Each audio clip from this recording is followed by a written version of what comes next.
Welcome to this edition of Cup Chat with Birding with Texas A&M AgriLife Extension Service. Today, Bryan Calk and I discuss using pishing as a tool when you're out birding. We hope you enjoy. Good morning and welcome to Birding with Extension's Cup Chat.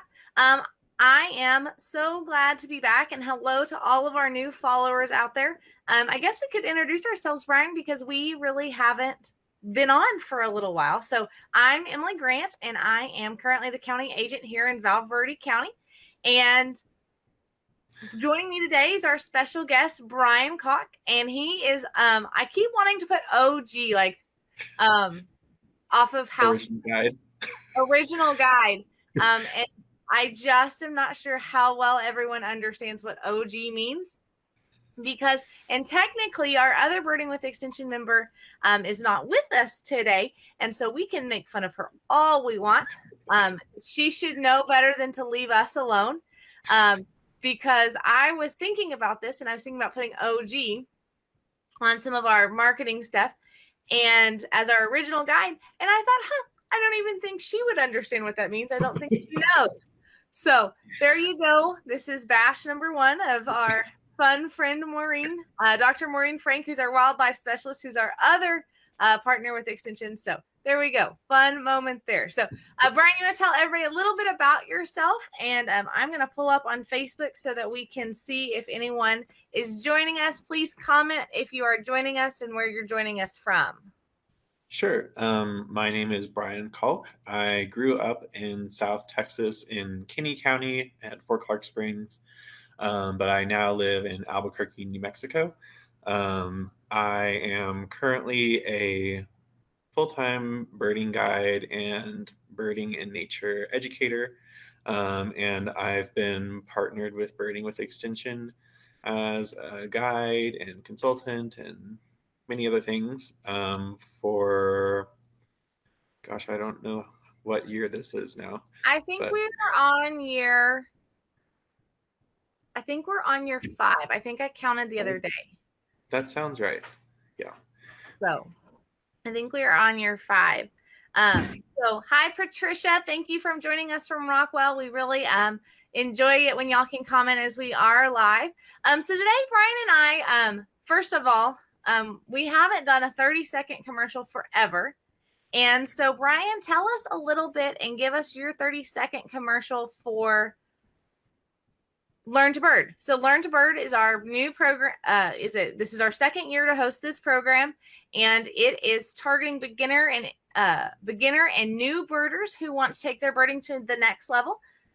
Also, if you have just never taken a birding trip, and you're really used to birding at home, this is a great program for you at a kind of a beginner level to step outside of your home birds and kind of see what a birding trip is like. So Bryan, I'm going to give you 30 seconds to give a good commercial for Learn to Bird. Okay, I'll do my best. 30 seconds. Okay. Learn to Bird is honestly one of my favorite programs that we do. I personally love working with beginner birders and seeing the world of birds through their eyes. It's really invigorating and exciting for me. So I'm personally very excited for more Learn to Bird this fall. And Learn to Bird is just a great opportunity for a really slow-paced couple days of birding where we teach you everything from how to properly use your binoculars to how to properly spot birds in the field. And we give you a lot of tools for success for the long run in your time in birding. And, this is targeted towards beginners, but if you've been birding a little bit, that's great too. There's something for everyone to learn. And we are going to be in some really cool, amazing places where I think we have a lot of potential to see some really cool and interesting birds. So I'm excited for it, and I hope you join us. Well, and not only are we going to be able to see some really cool birds, we're going to be able to hopefully see some alligators too. Always a bonus. Always bonus. We love all the wildlife. Yeah. So we have 2 Learn to Bird locations, and we've got 2 Learn to Bird locations. One is in Fort Bend County at Long Acres Ranch will be our host site. And then our second location is going to be in Kerrville, and we're going to be kind of home based out of the Kerrville, out of the Kerr Wildlife Management area. Patricia, thank you for asking when and where those programs are coming up in October, and I will put a link in the comments so that you can go check out our website with all that information. So anyways, Learn to Bird is going to be really interesting. We're excited to be offering 2 new locations and hopefully share the birding experience. And Bryan is our guide. So not only are you getting extension specialists and extension personnel there to educate you, we do bring in Bryan as a professional birding guide to make sure it is a great experience. So today we're talking about pishing. So first of all, let's kind of, for some of those people who may be new or beginner birders, what is pishing? And it is not spelled P-H-I-S-I-N-G, like I'm stealing all your information off the internet. But I can't spell, so it probably was spelled somewhere like that on social media. But Bryan, tell us a little bit about what is pishing, maybe what does it accomplish, and we'll kind of dive into that world in a little bit. Sure. So pishing is another tool in your birding toolkit, basically. And it's where the birder makes noises with their mouth, typically, to sort of simulate the sounds that agitated birds make. So kind of that scolding, harsh sound. So I can give you an example really quickly. So this is like one of my go-to pishes. It's like, and so it's just kind of that scolding sound. I hope that came through. I don't know, but you look like a dork, even if it didn't. Okay, cool, great, yeah, awesome. And so when birds hear that sort of scolding sound, they think, something's going on over here, something's going down, basically. And maybe there's a predator that someone's trying to scare away, or maybe there's a territorial dispute going on. Who knows what they're thinking, really. But all these little birds come down and kind of check it out and see what's going on. So the idea is that you do this thing with your mouth and the birds come in closer. Particularly, we're hoping to find some of the species that stay really high up in the trees, and maybe they'll come down a little bit where it's easier to see, or species that are really skulky and stay down low in the brush and like to stay hidden. Maybe they'll pop up for just a second and you can get a view of what they are. So that's basically what pishing is and kind of why we do it, and a little bit why it works. Well, and so let's kind of keep going there in terms of how is there a right time to pish? Is there a wrong time to pish? I get sometimes very frustrated with birds because I'm not necessarily the most patient person. And so I'm sure some other ones out there can relate. And especially since I don't bird by ear very well, I need the only way I can see them is to visualize them. And so one thing I would say also is just because I walk out my front door and start pishing, is that an effective place and time to do that? So pretty much you can, I mean, in my opinion, you can try pishing pretty much whenever, wherever. Like anything, I mean, I recommend doing it in moderation. You are disturbing the birds, and that's, there's a lot of controversy surrounding that, depending on the time of year and what else is going on, and a lot of things. And as far as where you can do it, really anywhere. There are days where I'm guiding and I'm really trying to get folks on birds, and there aren't that many birds around to begin with, or they're all hiding or whatever. And I'm like, okay, well, at least I can do some pishing and try to work up some birds for people to look at. And I pish my lips off, and then nothing happens for no obvious reason. So sometimes birding works, the sometimes hill. it doesn't. Exactly. Yeah, let's never speak of that. The birding program that shall not be named. Yes, yeah, we'll go with that. Yeah, there are just times where the birds just truly do not care, and I have not really observed a pattern or rhyme or reason why that happens sometimes, because other times you just pish for 5 seconds and then there's birds in your face from every direction and you don't know which way to look. Um, so if you go in your front yard and start fishing, it might work, it might not.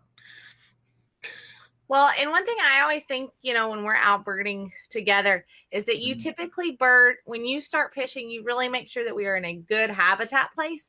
And I Mhm. assume that it's typically when you're hearing a lot of things, but not Mhm. seeing things. And so that's just my observation as someone who Mhm. birds with you. Is sometimes it's just, I can't imagine walking out on my front porch is not going to be very beneficial. It's not great habitat for a lot of, I mean, I actually have a lot of birds in my yard, but not like a lot. Anyways, so I mean, you've been to my house. It's not Mhm. like a lush, beautiful habitat. You know, Uh, I saw some Buick Strins there last time. I think they might pop up for you, but not a whole lot else maybe.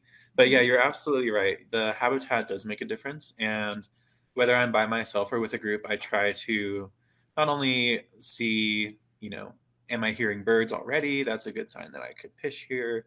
Um, is this really dense habitat with probably birds hiding inside of it? Then probably I might want to try some fishing and just see if anyone's home.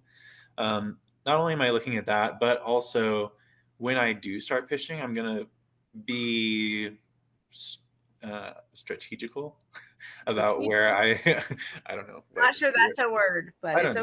okay. We'll go with it. We don't have any But rules on Cup Chat. You can make up your own words, apparently. oh, great! I love that rule. Okay, but I'll position myself in a place that's it, not to the degree of like I'm wearing camo and I'm going hunting or something, but you don't want to Laser just be like camo. right you don't want to just be like right out in the open like I'm the one who's fishing little birds, like you want to kind of tuck yourself in a little bit and that way the birds feel more comfortable in popping out. You might get a better view. So just to make the most of what you're doing. I'm gonna buy you a camo shirt now. Oh, great. Get you one. Well, Um, Okay, so I mean, I think that's this just interesting point. And we talked a little, you mentioned a little bit about disturbing birds can be mhm, controversial. mhm.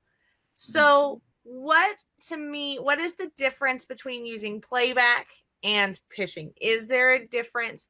What is the difference in that tool versus playback versus pishing? Kind of what's the difference there in terms of those kinds of things? Sure. So this is a hairy subject for many reasons. But I think one of the main reasons is there's just not a lot of formal research on the subject. So at this point, it's kind of just all by observation, like what we see in the field when we do these things. Right. So our true effects of pitching and playback and other things, um, we have very limited scientific knowledge on that. Um, so I can speak from my own personal experience, and that is pitching and playback. Playback being playing a species recorded song to get a response. Um, Playback is very targeted for the most part. So you're in the field and you're like, I want to see this mourning warbler, which is a really skulky species, and I want to see it pop up. So you play a mourning warbler song, and no other bird around you is going to care Right. except for that mourning warbler, and that mourning warbler hopefully will pop up.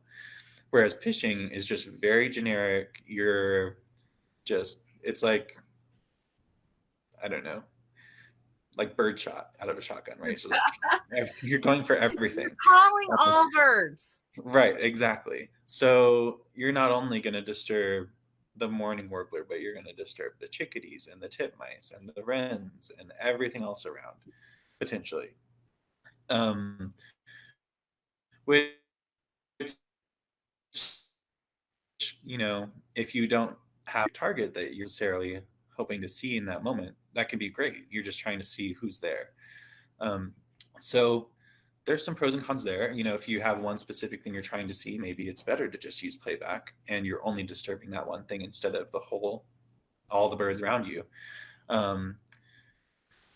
But the disturbance thing is, it's important to think about, especially thinking about what the birds are doing right then. Typically, we think of pitching and playback as being more of an issue during the breeding season when the birds are spending a lot of time and energy on building a nest, raising young, incubating eggs, doing all of these really important things to ensure that we have more birds next year. So when you do playback or pitching during that breeding season, you could be, taking them away from that, which you really, either depending on who you ask, you don't want to do, or you want to keep to a minimum. Either way, you want to be just really conscious about that. Versus like right now in winter, the birds are just kind of out there eating, living, and it's thought to be not as not as disturbing to them just due to what they're doing. So I don't know if that answered your question or not. Hopefully it did, and I think that that's the the key to me, like in terms of the difference between using playback and pitching is more of a generalistic kind of thing. We are saying, hey, there's something going on over here, all you birds come check it out, versus playback being very targeted towards one species, or several species if you have multiple species playing. But you're really, that to me is the large difference in using both of those as tools, if that's something you're using. And I think that's kind of important to know that, sometimes sometimes it's easier to pitch, but you're going to get everything, versus if you're looking for a targeted bird, playback does that. So just kind of the differences there. So anything else you can think of? Oh, I have there. We have a question in the chat. Hold on. Okay. Can you play recorded pitching and it work? Yep, you can totally do that. I've had people come up to me and say, "Can I record your pitching real quick? Because I don't do it that good and I want to use it later." I'm like, okay. That's totally something you can do. Another thing that is kind of along the same lines, that accomplishes sort of the same things as pitching, is that we'll sometimes use what's called a mob tape. And so instead of doing pitching and simulating those small birds attacking an owl or whatever it might be, you can literally play the scold calls of a mix of different woodland species along with the call of an owl. So you're simulating all these birds attacking the owl with the literal recordings of that happening, which is kind of accomplishes the same things. Those species that you use in the recording will get more agitated than your average bird, but it will bring in other things as well. So there are ways to do it with recorded sound. Something else I just thought of that you want to keep in mind is that not all places you go to allow you to use playback, like national wildlife refuges or national parks or things like State that. State parks. Right? Or no? No, you're not supposed to do it on state parks. And you're not supposed to do it with endangered or other listed species. So keep that in mind. And when we do all of our birding programs on private land and everything else, that's something we always ask every landowner is, are you okay with this? Or would you rather us not use it? And it's just something to be aware of. It's, like I said, very controversial and you are disturbing the birds. So not everyone wants you doing that on their property. No, and that's something, great to think about. Oh, and you had made me have a thought, but now it's kind of escaped me. Where'd it go? What were we talking about before? Where you could pish and where you could not pish? What was that? Where were we at? Before that, we were Yeah, talking about, I don't know. I was talking about the recorded playback for mob tapes and things, and state parks, national parks. oof, it's gone. I don't remember. Darn. Okay. Oh, let's talk about what you can't attract when pishing. You are not going to pish out any hawks or any of those type things, correct? For the most part. That's we're not going to target. When you're pishing, our target species does not need to be a hawk. Right. Yeah. With pishing, you're typically targeting pasturing, perching songbirds because that's the sound that you're trying to imitate, right? You're trying to kind of sound like an angry wren or an angry titmouse or something. So yeah, typically we're targeting those small birds. But the more I go and the more experience I get and the more people I talk to, there are some really interesting birds that respond to pishing, like one of them being shorebirds. For some weird reason, shorebirds, when you pish sometimes, will just fly right into you, which is totally bizarre to me. I have yet to have an opportunity to try it, but I really want to one day. But yeah, apparently that works too. So you never know. Well, I have also pitched in like 3 gray foxes. So kind of keep your eye on the ground too. That's interesting. Well, so we do have several comments. Mark, we have pitched him out of bed. Congratulations. We pitch ourselves out of bed almost every Wednesday at 7:30 for cup chats. And we say almost because we don't just have birding with extension responsibilities for our jobs. And so there's some Wednesdays that we both have conflicts and we can't make it. But we have a great lineup coming up of cup chat. So next week we have Stephanie Lopez, and she is one of my favorite people ever. She came to our Learn to Bird program last year, Brian. You remember her? Yes. Absolutely, I remember her. And she had and so she works at the National Butterfly Center down in Rio Grande Valley. And so we're going to be excited to have her for our Beyond the Birds cup chat, and we're going to talk about butterflies next week. And then the following week we have Haley from Native Backyard Challenge. And so we are going to talk a little bit about her Native Backyard Challenge and talking about how to get involved in that. She's a Texas master naturalist, and kind of how those native plants really can attract great birds to your backyard or to your area. Brian, April is talking about owl pishing. Mm-hmm. Okay. Can you share any information about that? Sure. So what I've said about pishing so far is just sort of imitating those scolding calls of those small birds. And I've also mentioned that you're trying to sort of simulate those small birds attacking or mobbing a predator, one predator potentially being an owl. And so one thing that we can do to sort of enhance potentially our pishing is that we'll also imitate an owl nearby calling. And so depending on where you are, that owl you have to be conscious about what owl species are likely to be seen where you are.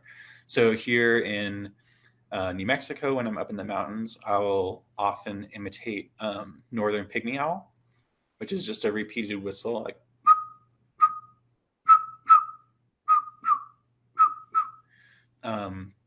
versus where we go in Texas, the predominant smaller owl that birds are likely to be mobbing could be eastern screech owl, which sounds like this.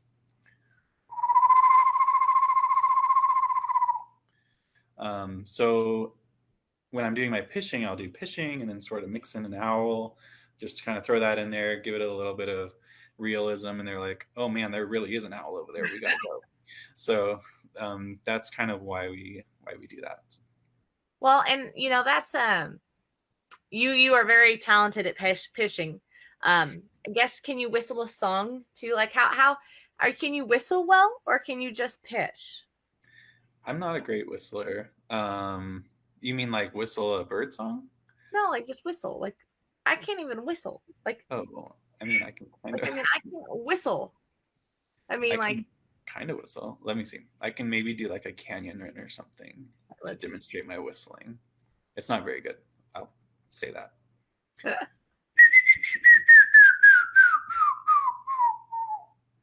See, talented. So like I would assume that if we had to have a pitching contest, even though and I get like benefit of not having very many years of experience, I can't even whistle, so it's not going to be a talent of mine. And I've heard people, not to throw anyone under the bus, and those who shall not be named, and if they're watching, I'm sorry. Maybe like I've heard people who don't pitch because they scare birds away. That can Have you heard happen. this? That can happen. Yeah. There have been times, even when I'm fishing, where I'll see a vireo or whatever it might be, kind of hiding down in there, and I'll go psh, psh, psh, psh, and then takes off the backside of the bush, and that's the end of that for the day. Like I said, there are those days where the birds just don't respond. There are the days where the birds would rather just not get involved in drama or whatever. Um, so you just kind of got to kind of just go with what you're observing at the time. Right. Well, and there's just lots of different factors out there, and how pitching can be used as a tool to help you get a good visual. Especially, and I think for beginner and intermediate birders, sometimes it's really beneficial so you can get a good view of the bird. Right. And that kind of comes back to is what are your birding goals? Like, is your birding goal to see and really observe the bird? How long do you want to see that bird? Do you want to check the box? I saw the bird, I can move on now. What are your birding goals? And it's like one thing for me, like when I do identification, I have to see a bird repetitively, frequently to get that ID down. I'm not one of those people who can look at a bird once and say, oh, that's a Eastern Phoebe, and know that that's an Eastern Phoebe every time I see it after just seeing it once.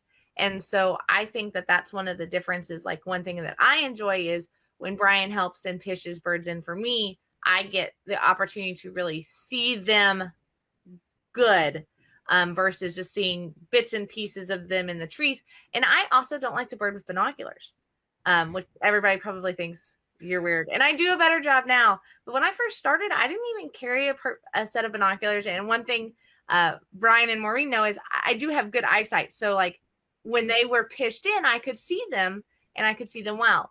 And so I really, so that's one of those nice things about when those birds do come in, you can really look at them without having to have that extra. And I just think binoculars get in my way sometimes. And probably that's because I'm just clumsy with using them sometimes, and it just takes forever, and it's just extra. And I just enjoy being able to see them up close. So there's my reason I like it when you pish birds in for me.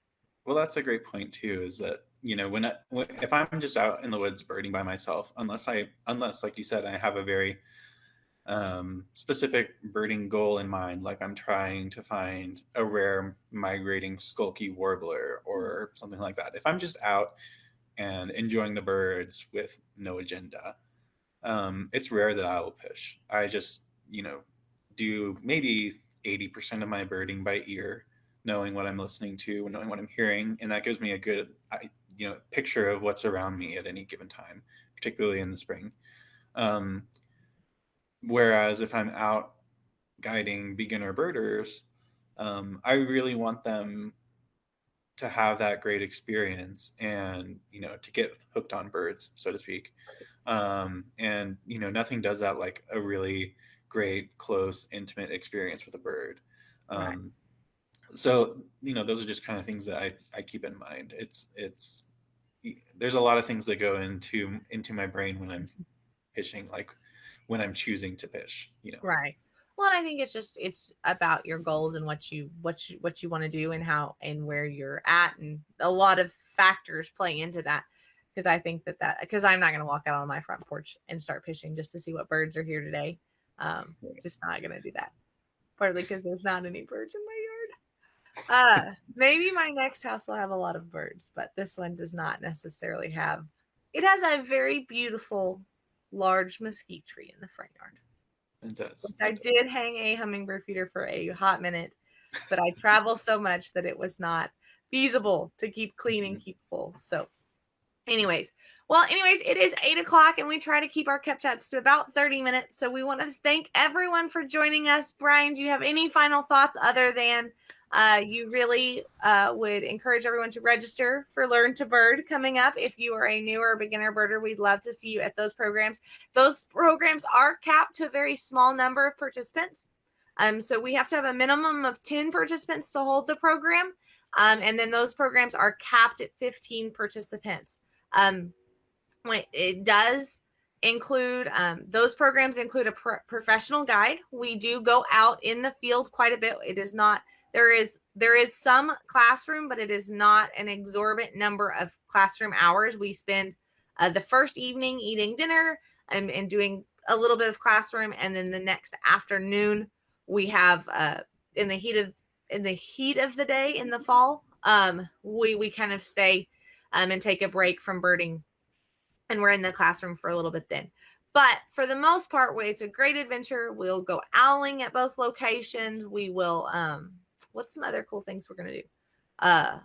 We'll go owling at both locations, hopefully see alligators at Brazos Bend State Park. We're going to be birding on Long Acres Ranch, which is a neat facility there in Fort Bend County. We'll go to the Kerr Wildlife Management Area and should have the opportunity to go off, have some behind the scenes opportunity to look at some areas of the Kerr that are not necessarily always open to the public. So that's kind of a unique thing. Typically going out with Birding with Extension, you can go places you normally can't go. Is that right, Bryan? That's what keeps bringing me back, is all this access to private lands and behind the scenes areas that the general public does not get to go to. So that's one of my favorite aspects of all of the Birding with Extension programs. So I would highly recommend you join us for some unique experiences. Well, y'all have a wonderful Wednesday. We're thrilled to be able to join you on Cup Chat for the next 3 weeks. One thing we are going to be doing in the next over the next week is we are going to be posting a Cup Chat logo, and we want to hear what you want to hear on Cup Chat. So if you have some topics or thoughts that you would like us to make sure, see if we can't go out and hunt a special guest for, we want to find we want to hear what you want to hear on Cup Chat. So we're excited. So make sure when we post those, y'all give us a good comment and let us know. So everyone have a great Wednesday, and we will talk to y'all soon. Bye.